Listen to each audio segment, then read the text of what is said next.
I thought the attack was a success. We achieved tactical surprise. I think we struck the targets we wanted to strike, and we struck very narrowly in a very carefully tailored way against the nuclear program. There was very little or no collateral damage. I think in every way that you can measure it, the operation was a success.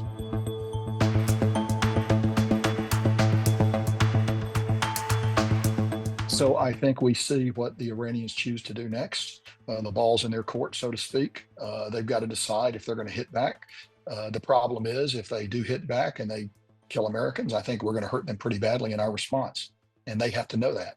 So I think their further Iranian response is complicated by the fact that so many of their senior leaders are dead. And those that are alive are probably not excited about going to meetings right now because many who've gone to meetings have not come back from those meetings.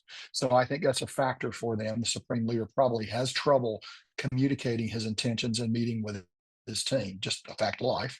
And so I think it's going to be very interesting to see what happens here. What about the men and women, the service members who we have on those ships that are out there, on those bases that are in neighboring allied countries? So the Central Command Commander, General Kurilla, is taking very aggressive steps to protect the force. And there are a lot of things we can do to do that. I'm not saying people aren't going to be hurt, but we're going to go to everything we can do to minimize that. We move people around, we move things around, we get them into bunkers. We have good early warning of what the Iranians are going to do. So there's a variety of things, all of which Central Command will employ to protect our people at sea, ashore, in the air, wherever they are. And of course, our embassies as well, and our American citizens.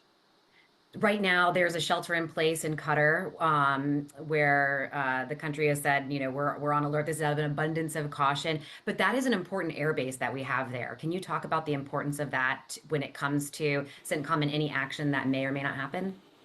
Sure. So, Courtney, Al Udeid Air Base, about 50 miles, 40 miles south of Doha, is one of our largest air bases in the region. The CENTCOM headquarters is there. We have a large air command and control facility there as well.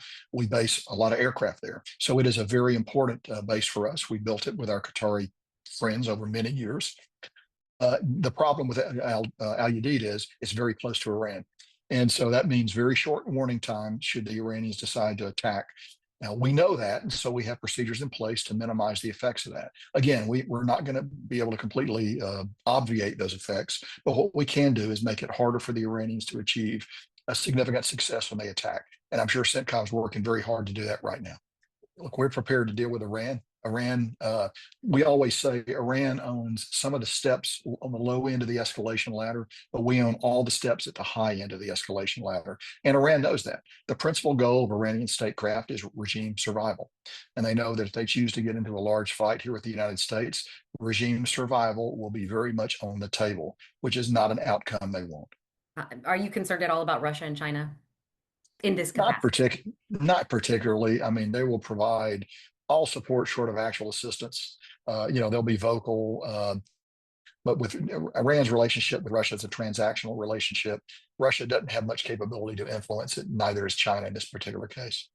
And then, okay, so I have to ask you about this because, we're here in Tampa and and a lot of people don't really understand what happens on MacDill Air Force Base in terms of both commands when it comes, in addition to the 6th Air Refueling Wing, but also CENTCOM and SOCOM. Should they be nervous? I mean, is CENTCOM sending off missiles from MacDill Air Force Base?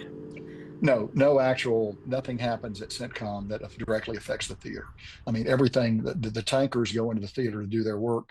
It's all command and control at MacDill. MacDill is one of the safest places in the world. And I would argue that the larger Tampa area is very safe. We have a great police system here. We have great support from the local community. I think Tampa would be a very difficult place for a terrorist organization to try to operate. And I think we've got key leaders that will be very active and aggressive in protecting Tampa. So I think, look, you want to be aware, certainly. You want to be on your toes, certainly. But I think this is not the place I would choose to come if I wanted to do an attack. And MacDill is also important, not just because of CENTCOM, but it also has our refuelers, which we You're saw were abs- needed. you're absolutely correct. When you talk about air power, really you talk about tankers. It's not the fighters, it's not the bombers, it's the tankers. Without the tankers, you can't get there. So the 6th Air Refueling Wing does critical work for the nation and how it supports our forces forward. Are we going to see heightened activity at MacDill with, the refuelers taken on, taken off, all that kind of stuff? You may see the jets fly a little more frequently, and then you may not see jets at all because they're gone somewhere else. Aside from that, I think you will not be able to discern anything different at MacDill. This is a time when I think Americans are rightly concerned. We'll see what happens here. I think the strike was a smart move in the circumstance that we're in right now. Let's see what happens as a result of that. Um, I know that Central Command is doing everything they can to make sure our forces, our citizens, our embassies in the region are well protected. The Iranians would be making a major mistake if they chose to attack us. The chain of command runs from the President of the United States to the Secretary of Defense to General Kurilla. So it's a very short chain of command. And I knew it when I was in command. Eric Kurilla knows it right now. He knows exactly who his bosses are, and it's a very short chain of command.